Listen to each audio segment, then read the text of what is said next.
सूत्रधार पर सुनते हैं वेद व्यास की महाभारत।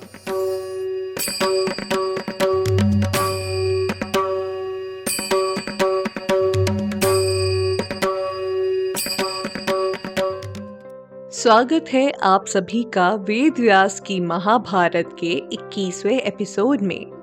इस एपिसोड में मैं आपकी सूत्रधार मान्या शर्मा आपको राजा जन्मेजय के नाग यज्ञ की कथा सुनाऊंगी। लेकिन उससे पहले चलिए लेते हैं एक छोटा सा रिकैप। हमारे लास्ट एपिसोड में हमने जाना था कि कैसे ऋषि उत्तंक ने नागराज तक्षक से बदला लेने के लिए राजा जन्मेजय को उनके पिता राजा परीक्षित की मृत्यु के विषय में एक ऐसा रहस्य बतलाया जिसे जानकर उन्होंने नाग यज्ञ करने का फैसला ले लिया। अपने पिता की मृत्यु का सत्य जानकर राजा जन्मेजय बहुत दुखी हुए और उन्होंने ऋषि उत्तंक और अन्य सलाहकारों से सुझाव लेकर नाग यज्ञ का आयोजन करने का फैसला लिया। अब मैं आपको लेकर चलती हूँ उस समय में जहाँ राजा जन्मेजय ने नाग यज्ञ का आरंभ किया था। सभी लोग विधि पूर्वक यज्ञ के कार्य में लगे हुए थे। इंद्र के यज्ञों की संख्या 100 बताई गई है, लेकिन राजा जन्मेजय का यज्ञ इंद्र के यज्ञ से भी ज्यादा सुशोभित हो रहा था। यज्ञ में उपस्थित सभी लोगों की आंखें धुएं से लाल हो रही थी। यज्ञ में उपस्थित सभी ऋषि काले वस्त्र पहनकर मंत्र उच्चारण कर रहे थे और यज्ञ वेदी में आहुति दे रहे थे। उस यज्ञ की शोभा देखने योग्य थी। महर्षियों, राजाओं, पंडितों से भरा हुआ वह यज्ञ नागों के हृदय में डर का कार्य कर रहा था। जैसे ही यज्ञ शुरू हुआ, वैसे ही नाग तड़पते हुए और डर से भरी हुई वाणी से एक दूसरे को पुकारते हुए यज्ञ अग्नि में एक एक करके गिरने लगे। आग में जलते हुए वे दर्द से उछलते, लंबी सांसें लेते, पूंछ और फनों से एक दूसरे को पकड़ते हुए अग्नि में भस्म होने लगे। सफेद, काला, नीला, बच्चे, बूढ़े सभी प्रकार के नाग आकाश में उड़ते हुए विवश होकर अग्नि में गिर रहे थे। कोई 1 कोस लंबे थे तो कोई 4 कोस और किन्हीं की लंबाई तो गाय के कान के बराबर थी। उस यज्ञ वेदी में उन सभी नागों की आहुति दी जा रही थी। देखते ही देखते उस आहुति में लाखों, करोड़ों तथा अरबों नाग नष्ट हो गए थे। उस यज्ञ में अनेकों श्रेष्ठ कर्मकांडी ब्राह्मण उपस्थित थे।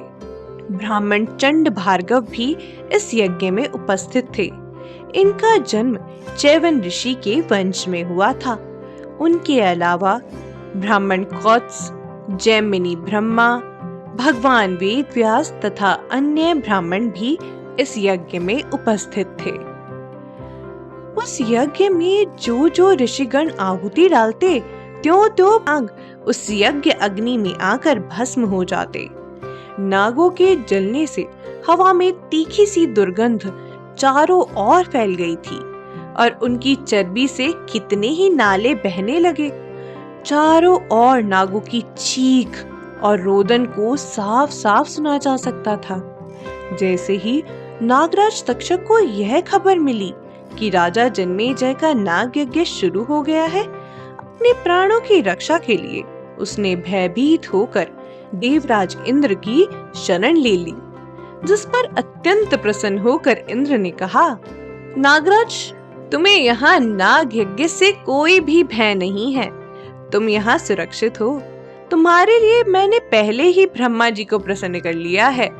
अब तुम्हारी चिंता दूर हो जानी चाहिए है। इंद्रदेव से ऐसा आश्वासन पाकर तक्षक इंद्र भवन में सुख और चैन से रहने लगा। दूसरी ओर लगातार नाग उस यज्ञ में आहुति बनकर बरस रहे थे। नागों का परिवार थोड़ा ही बच गया था। नागों की ऐसी दुर्दशा देखकर नागराज वासुकी दुख और शोक में डूब गए थे। उन्हें चक्कर आ रहे थे, उनकी आंखों के आगे भयानक सा मोह छा गया था।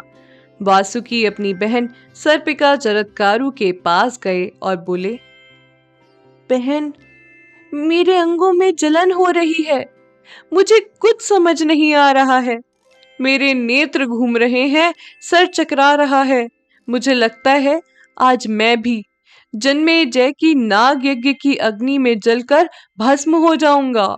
बहन, जिस कार्य के लिए मैंने तुम्हारा विवाह ऋषि जरत्कारु से कराया था, उसके पूरा होने का समय आ गया है। अब तुम ही हमारी रक्षा कर सकती हो।